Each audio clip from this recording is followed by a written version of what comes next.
Мен азыр өзүмдүн стартабымды куруп жатам. Биз командабыз менен эс алуу жайларын, санаторий, глэмпинг, коттедж, афреймдерди брондоого мүмкүнчүлүк берген Telegram тиркеме жасап жатабыз.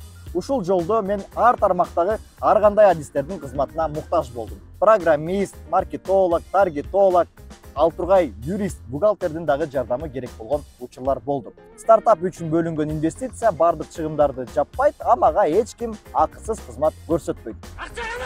Ана мен эмне кылдым? Мен өзгөчө формадагы келишимдерди түзө баштадым. Мага жардам берген ар бир адистин эмгек акысын мен кийинчерээк компания кирешеге чыкканда бермей болдум.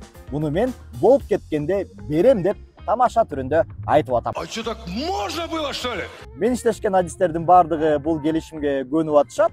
Ал тургай биздин логотипти жасап берген иллюстратор эмгек акымды силердин компаниянын акциясы катарында алам деди.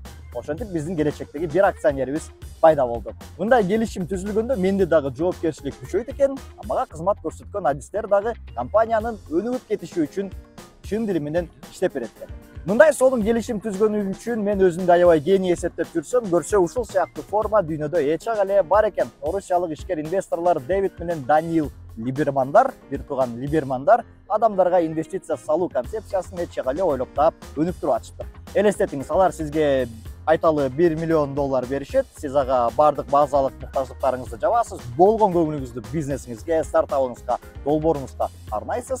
Анан кийин кирешеге чыга баштаганда бир тууган Либермандарга 35 же 30 жыл бою кирешеңиздин 10 же 5% берип турасыз. Бир тууган Либермандардын негизги максаты эмне дебейсиздерби? Адамдардын убактысын үнөмдөп берүү. Тактап айтканда, чоң бир долбоор жасайм, чоң бир бизнес тургузам деген адамдар акча табыш үчүн эле өмүрүнүн дээрлик 30-35 жылын коротуп салат. Либермандар дароо негизги муктаждыктарын чечип берүү менен адамдардын убактысын үнөмдөйбүз деп ишенишет. Албетте бул системаны колдобогондор дагы бар. Муну заманбап кулчулук, эксплуатация деп ойлогондор да жок эмес. Бирок Либермандардын алгачкы адамдарга салган инвестициясы ийгилик алып келип атат. Мисалы, Либермандар блогер Марина Могилкого, ишкер Макс Брунер сыяктуу 10 чакты кишиге инвестиция салып коюшту.